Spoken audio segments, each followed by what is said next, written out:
बिल्कुल बिल्कुल।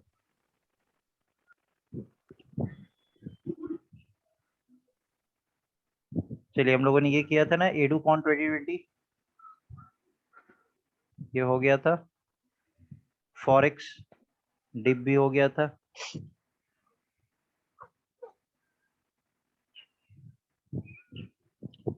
ये भी हो गया था ना। ये भी हो गया था।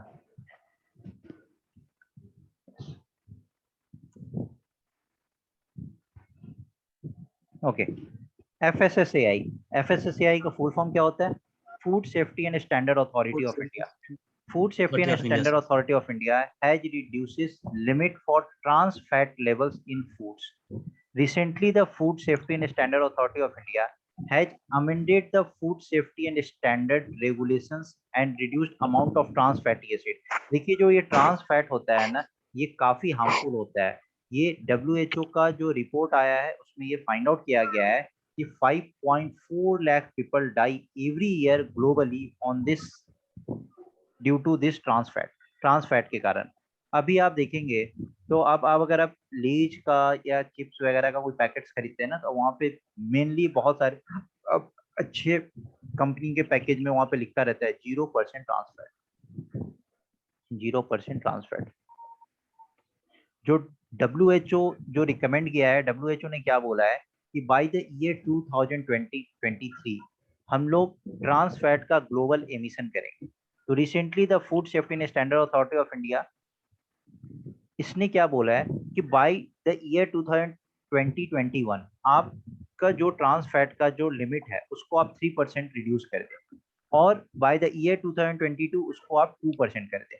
मैक्सिमम लिमिट क्या होना चाहिए? 2% by the year 2022 and by the year 2021 3%। अभी करेंट परमिसेबल लिमिट कितना था? 5%। तो इसको इमीडिएट इफेक्ट दिया गया है with immediate effect from December 2020 से इसको इमीडिएट इफेक्ट दिया गया है कि टिल 2021 जो मैक्सिमम ट्रांस फैट का जो लेवल होगा वो 3% होगा, और बाय 2022 जो मैक्सिमम ट्रांस फैट का लेवल होगा वो 2% होगा। देखिए यहाँ पे लिखा हुआ है according to World Health Organization around 5.4 lakh people die every year globally because of intake of industrially produced trans fatty acid. WHO has called for global emission of trans fat by 2023. WHO ने global emission trans fat क्या दिया है कि by 2023 it should be globally eliminated. The second news is NHRC. NHRC क्या है? National Human Right commission. NHRC recommends special act against manual scavenging. Manual scavenging के against अभी NHRC ने एक स्पेशल एक्ट रिकमेंड किया है। इस स्पेशल एक्ट से क्या फायदा होगा? तो recently the National Human Right Commission has made a series of recommendation to eradicate manual scavenging. जो मैनुअल स्कैवेंजर्स होता है, मैनुअल स्कैवेंजिंग होता है ना, उनको इरेडिकेट करने के लिए NHRC ने एक सीरीज ऑफ रिकमेंडेशंस बताया है। क्या है? Enactment of new law on hazardous cleaning. जो नया लॉ जो इनैक्ट किया जाएगा वो हजार्डस क्लीनिंग पे होगा। And expansion of definition of manual scavenging, और मैनुअल स्कैवेंजिंग का जो डेफिनेशन है ना उसको एक्सपैंड किया जाएगा। और उसमें अभी क्या प्रोवाइड किया जा रहा है? तो सबसे इंपॉर्टेंट इस न्यूज से ये फाइंड आउट करना है कि जो भी मैनुअल स्कैवेंजर्स होंगे उनको 10 लाख रुपीज का लोन दिया जाएगा, क्योंकि उनको इस चीज के लिए मना किया जाएगा कि अब मैनुअल स्कैवेंजिंग नहीं होना चाहिए। ठीक है, तो उनको 10 लाख रुपीज का लोन प्रोवाइड किया जाएगा फ्रॉम द सेंट्रल गवर्नमेंट। अब वो कुछ नहीं करेंगे तो कुछ तो काम उनको करना पड़ेगा ना। तो to start their own business, उनको खुद के बिजनेस स्टार्ट करने के लिए 10 लाख रुपीज का उनको लोन प्रोवाइड किया जाएगा। तो NHRC recommends special act against manual scavenging. Manual scavenging के अगेंस्ट NHRC ने एक स्पेशल एक्ट रिकमेंड किया है।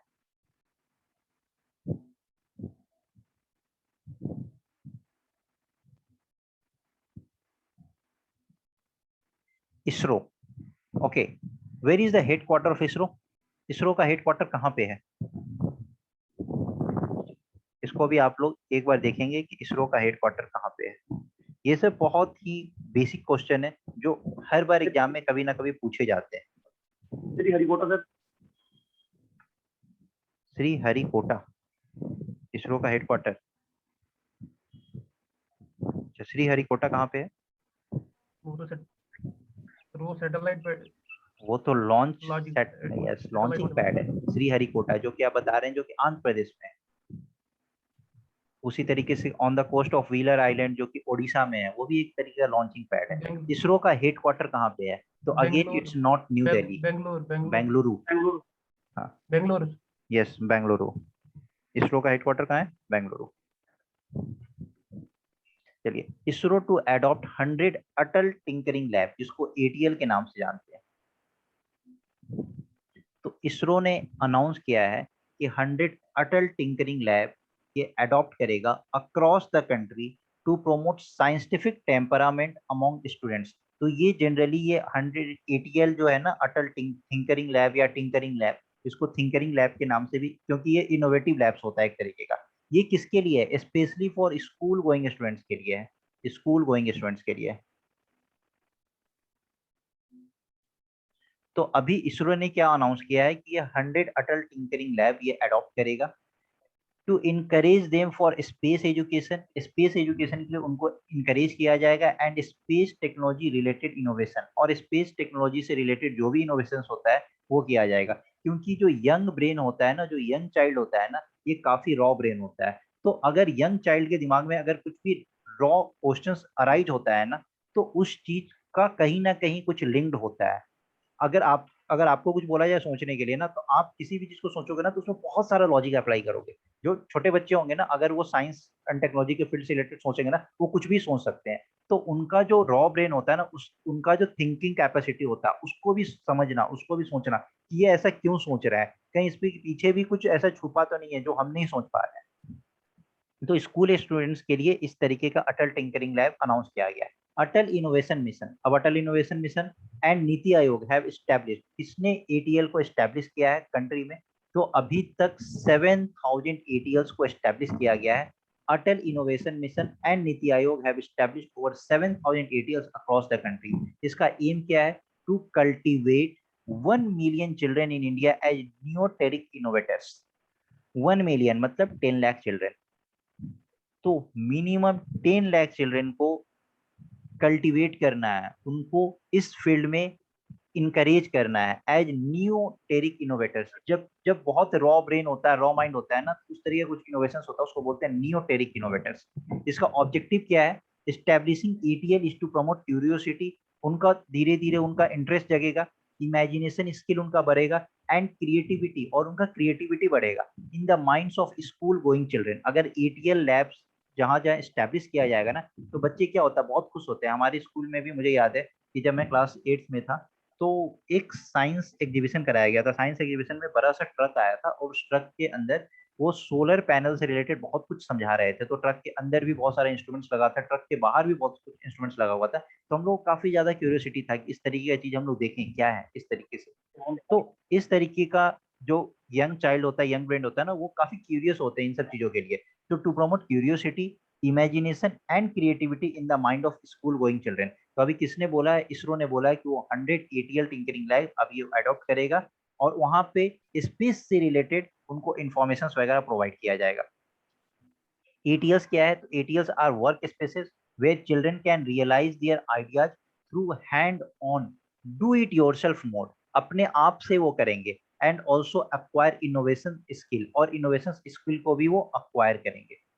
ठीक है, तो ये एटीएल बहुत इंपॉर्टेंट है। अटल इनोवेशन मिशन और नीति आयोग ने अभी तक 7000 एटीएल कंट्री में इस्टेब्लिश किया है, जिसमें 100 उसका एम क्या है कि cultivate 1 million children in India as a neoteric innovators. उसमें इसरो ने बोला है कि 100 एटीएल को वो वहां पे अडॉप्ट करेगा, और वहां पे स्पेस रिलेटेड जो भी इंफॉर्मेशन होगा वो सब प्रोवाइड किया जाएगा। तो वहां से बच्चे जो होगा प्रमोट होगा कि उनको थोड़ा सा ज्यादा क्यूरियोसिटी डेवलप होगा, थोड़ा इंटरेस्टिंग लगेगा उनको। इमेजिन उस तरीके से वो करेंगे कि स्पेस में कैसे किस तरीके से काम किया जाता है, कैसे वो स्पेस में जाते होंगे। और इनोवेट और क्रिएटिव माइंड्स, उनके माइंड में जो है ना, वो तरह तरह का क्रिएटिव इमेजिनेशन वगैरह सब क्रिएट होगा। तो यही है आपका एटीएल से related concept. Then the next news is Punjab government announces free sanitary pad for high school और कॉलेज गर्ल्स। तो पंजाब गवर्नमेंट ने अभी फ्री सैनिटरी पैड किसके लिए अनाउंस किया है? तो हाई स्कूल्स और कॉलेज गर्ल्स के लिए अनाउंस किया है। ठीक है, रिसेंटली पूछा पूछा जा सकता है कि किस गवर्नमेंट ने इस तरीके का इनिशिएटिव लिया है। तो recently Punjab government announced free sanitary pad for girls student of high schools and college during the launch of a sleeve of welfare project including the dedication of January month. तो जनवरी month को उन्होंने किस में dedicate किया है? तो आपको पता होगा कि पंजाब में एक फेस्टिवल मनाया जाता है जिसको बोलते हैं लोहरी।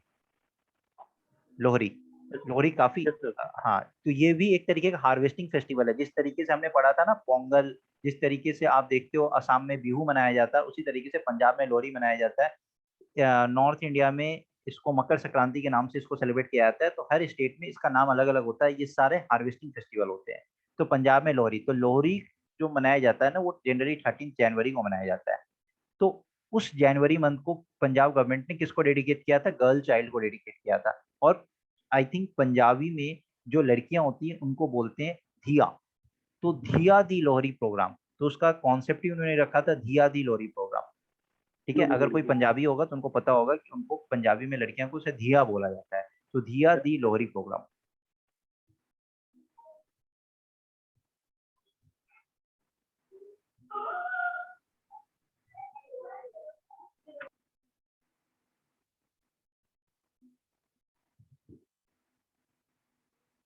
ओके, इंडिया अप्रूव्स 2 कोविड-19 vaccine.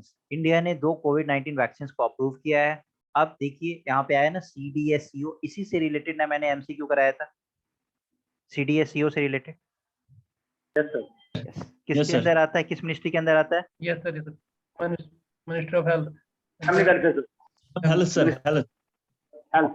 Sorry.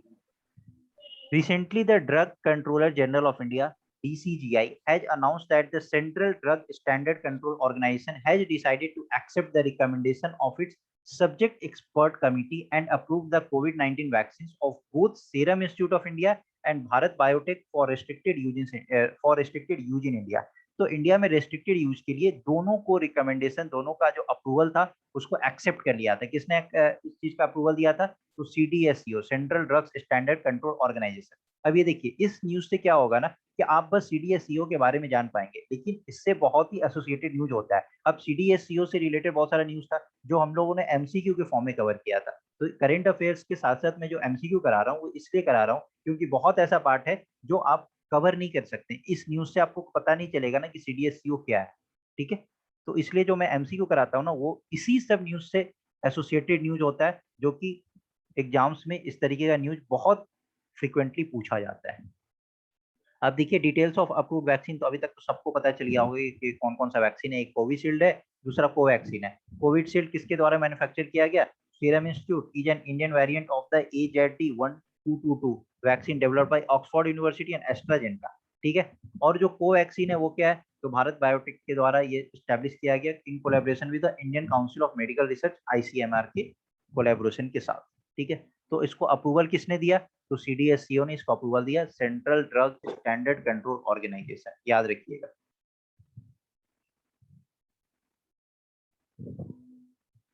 Recently, Ministry of Skill Development and Entrepreneurship has launched third phase of प्रधानमंत्री कौशल विकास योजना। प्रधानमंत्री कौशल विकास योजना का थर्ड फेज किसने लॉन्च किया है? तो ministry of skill development and entrepreneurship ने लॉन्च किया है। इसका फोकस क्या है? New age and Covid related skills. नया एज और कोविड रिलेटेड स्किल्स। ऑब्जेक्टिव क्या था? Create an ecosystem for the youth to make informed choices on the available skilling avenues. जो अवेलेबल स्किलिंग एवेन्यूज है उससे रिलेटेड यूथ को इन्फॉर्म्ड चॉइसेस पता होना चाहिए। ऐसा एक इकोसिस्टम आप क्रिएट कीजिए। प्रधानमंत्री कौशल विकास, कौशल विकास का मतलब ही होता है कौशल। कौशल का मतलब क्या होता है? स्किल। तो स्किल डेवलपमेंट किस तरीके से किया जाए। तो अब देख रहे हैं कि कोविड रिलेटेड स्किल्स भी हम लोगों को फोकस करना है। कोविड रिलेटेड स्किल्स नहीं होगा तो पहले अगर हम लोग सस्टेनेबली हम लोग अपने लाइफ को ही अगर सस्टेन नहीं कर सकेंगे तो फिर हम स्किल डेवलप करके ही क्या करेंगे। तो ये जो स्किल है ना, जो प्रधानमंत्री कौशल विकास योजना जो थर्ड फेज जो लॉन्च किया गया ना, ये स्पेशली किस चीज पर फोकस किया गया है? New as. क्यों नया एज क्यों बोला है? क्योंकि कोविड के बाद हर तरीके से वर्ल्ड चेंज हो चुका है। तो new age and Covid related skills you have to focus on that.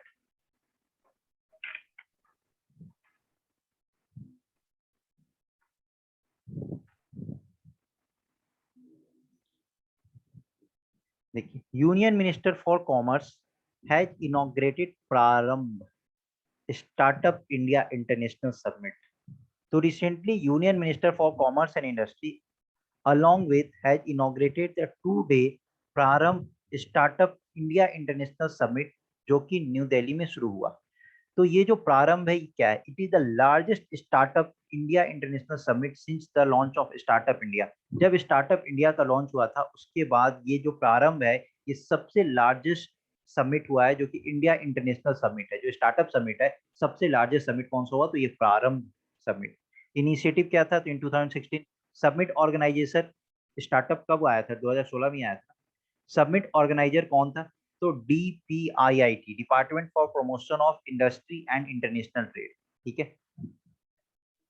Bay of Bengal initiative for multi sectoral technical and economic cooperation countries participated in the inaugural event. जो ये इवेंट हुआ था ना, जो न्यू दिल्ली में इवेंट हुआ था, उसमें किसने पार्टिसिपेट किया था? तो बिम्स्टेक कंट्रीज ने पार्टिसिपेट किया था। अब आप मुझे बिम्स्टेक से रिलेटेड कुछ पॉइंट्स बताइए। सबसे पहले आप मुझे ये बताएंगे कि कौन कौन से कंट्रीज बिम्स्टेक के अंदर आते हैं।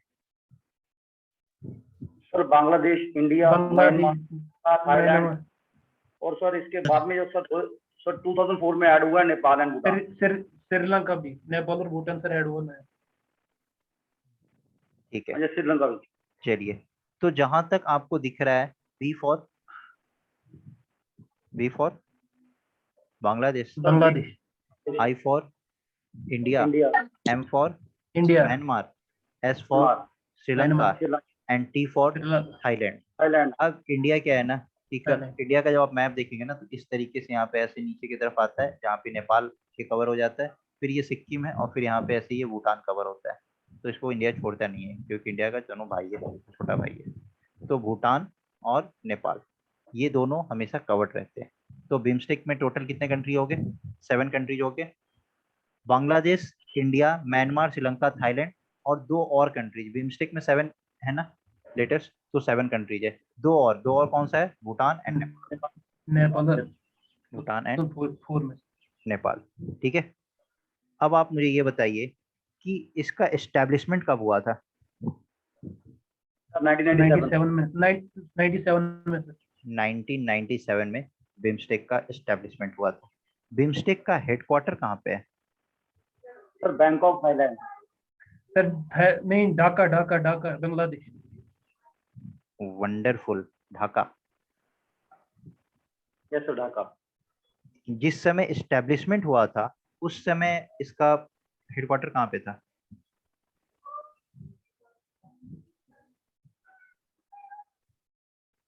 अच्छा ठीक है।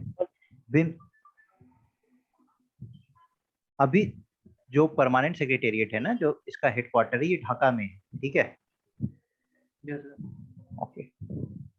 बिम्स्टेक का ऑब्जेक्टिव क्या था? ये जो बिम्स्टेक बना ये क्यों बना? इसका ऑब्जेक्टिव क्या था? सर जो प्रायोरिटी सेक्टर्स हैं उसमें जैसे ट्रांसपोर्ट है, उसमें ये करते communication, environment, disaster management, counter terrorism. Yes, disaster management, counter terrorism. इसने फोकस क्या किया था? कहाँ पे फोकस किया था? सर ये बे ऑफ बंगाल तो इनिशिएटिव यस, था। बे ऑफ बंगाल इनिशिएटिव, जो coastal part of Bay of Bengal है ना, उन सब कंट्रीज को यहाँ पे फोकस किया गया था, जो कि बे ऑफ बंगाल का जो कोस्टल पार्ट है। अब उसके अंदर तो बहुत सारा चीज पे फोकस किया गया था, जैसे फिशरीज, एग्रीकल्चर, टूरिज्म, इन सब चीजों पे फोकस किया गया था। लेकिन जो इसका मेन फोकस था वो किस पे था? तो south Asian and south East Asian. इसी तरीके से एक बार क्वेश्चन पूछा था यूपीएससी में, आसियान में क्या दिया था ना? Association of south East Asian nation. तो उसमें साउथ एशियन कंट्रीज भी दिया था और साउथ ईस्ट एशियन कंट्रीज भी दिया था। ठीक है। तो वहां पे वो गलत था, क्योंकि इसका नाम ही है साउथ ईस्ट, लेकिन जो बिम्स्टेक है वो south Asian and east Asian ये दोनों पे फोकस करता है।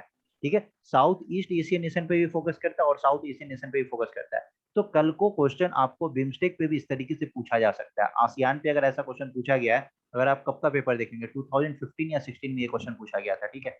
तो अगर आप ये ऐसा पेपर देखेंगे तो कल को क्वेश्चन को चेंज करके भी पूछा जा सकता है। तो ये सब चीज हमेशा पता होना चाहिए कि जो बिम्स्टेक है ये किस पे फोकस कर रहा है। तो ये साउथ एशियन कंट्रीज को भी ले रहा है और साउथ ईस्ट एशियन कंट्रीज को ले रहा है। और आसियान पे जो क्वेश्चन पूछा गया था ना, तो पूछा गया था कि India is a member of ASEAN. तो क्या इंडिया साउथ एशियन कंट्रीज है कि साउथ ईस्ट एशियन कंट्रीज है?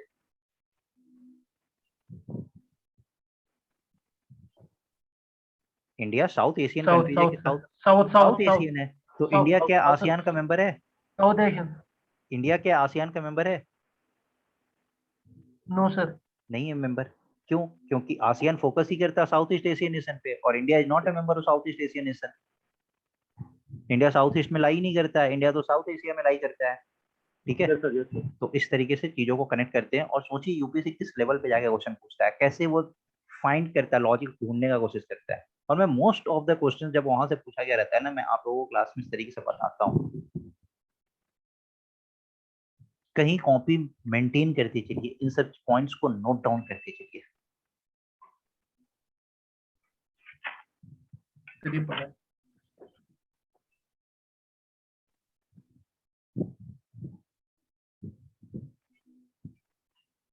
चलिए, it is a follow-up of the announcement made by the Prime Minister at the 4th BIMSTEC Summit held in Kathmandu in August 2018.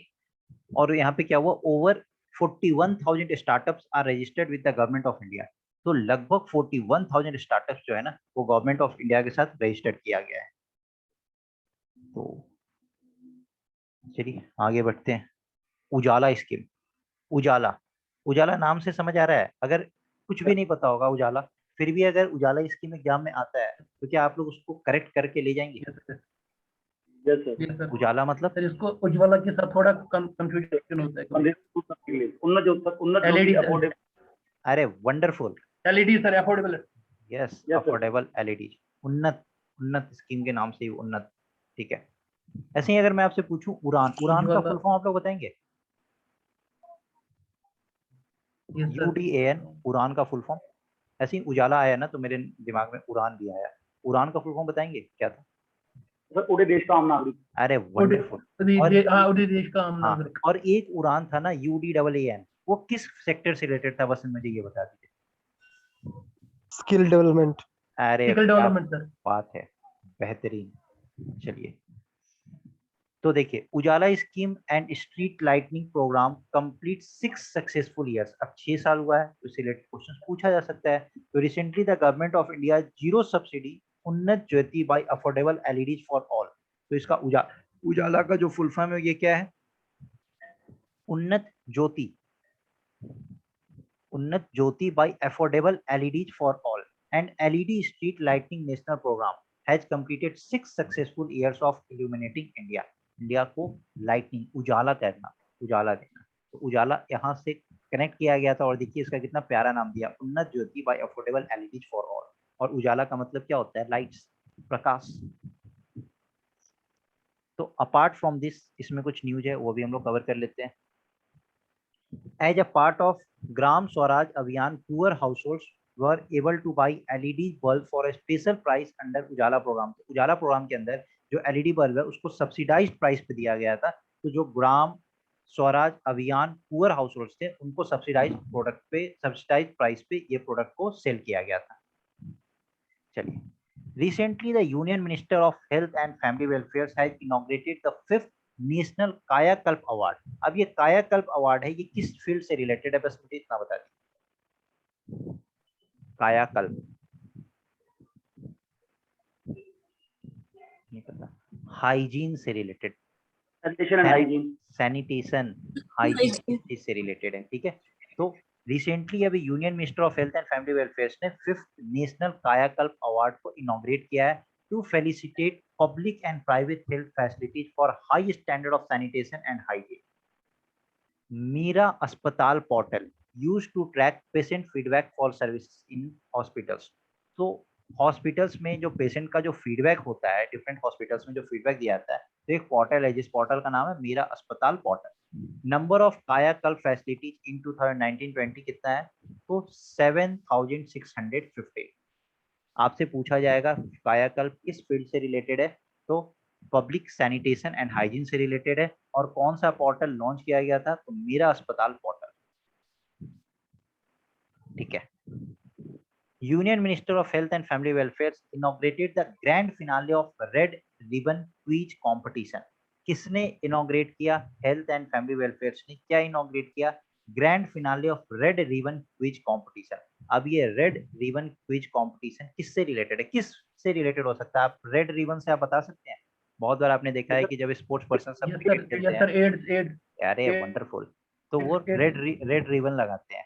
बहुत बार ऐसा हुआ है कि क्रिकेट खेलते समय रेड रिबन लगाया जाता है। तो किससे रिलेटेड है? तो आप सीधा बता सकते हैं it's related to AIDS control. तो recently the union minister of health and family welfare has launched the first grand finale of red ribbon quiz competition which was organised by national AIDS control organisation NACO. अब आप देखेंगे कहीं पे ads का होता है ना, तो ऊपर में ऐसे लिखा रहता है NACO, तो उसका यही फुल फॉर्म होता है नेशनल एड्स कंट्रोल ऑर्गेनाइजेशन। अब EIDS का फुल फॉर्म क्या होता है? EIDS का full form Acute immunodeficiency syndrome. Acute Immunodeficiency syndrome. ठीक है। ये आपने क्या बोला है? मैं ए का मतलब ए का फुल फॉर्म मैं नहीं सुन पा रहा हूँ। Acute. Acute immuno. Acquired. Acquired. Wonderful. Yes. Wonderful.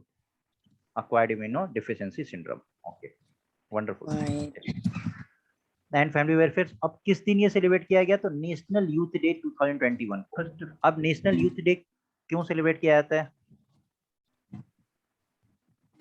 किसके बर्थडे Birthday में of सेलिब्रेट किया जाता है? Vivekananda, birthday of Vivekananda. Vivekananda. ठीक है। 12 January. अरे क्या बात है। ठीक है, नेशनल यूथ डे 2021। अच्छा, इंटरनेशनल यूथ डे भी ऐसा कुछ होता है क्या? Yes, sir. क्या होता है? कब सेलिब्रेट किया जाता है?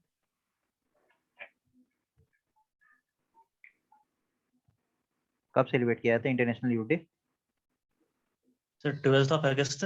अरे क्या बात है, वंडरफुल। 12 अगस्त को इंटरनेशनल यूथ डे सेलिब्रेट किया जाता है। अब देखिए, जहाँ पे हम नेशनल याद कर रहे हैं तो क्यों ना बार बार इसके साथ इंटरनेशनल भी रिवाइज करते चले। नेशनल तो हमेशा हमको याद ही रहता है, नेशनल यूथ डे तो हमेशा हमको याद ही रहता है, तो इंटरनेशनली क्यों ना याद कर ले। तो 12 अगस्त, 12 अगस्त। वंडरफुल। चलिए, इसका एम क्या था? तो to provide young people with accurate, age appropriate and culturally relevant information, promote health attitude and develop skills to enable them to respond to real life situations effectively। तो इस चीज पे ये फोकस कर रहा था क्या? तो रेड रिबन क्विज कंपटीशन किस फील्ड से रिलेटेड है आपको पता चल गया। किस दिन सेलिब्रेट किया गया तो ये भी पता चल गया। यूथ डे किस दिन मनाया जाता है ये भी पता चल गया। इंटरनेशनल यूथ डे किस दिन मनाया जाता है ये भी पता चल गया। एड्स का फुल फॉर्म क्या होता है ये भी पता चल गया। नाको का फुल फॉर्म क्या होता है आपको ये भी पता चल गया। AIDS डे 1 दिसंबर को लिंक मनाया। हाँ यस। अब बताइए एड्स डे कब मनाया जाता है? 1 दिसंबर। अरे क्या बात है, ऐसे ही न्यूज को कनेक्ट करते हैं।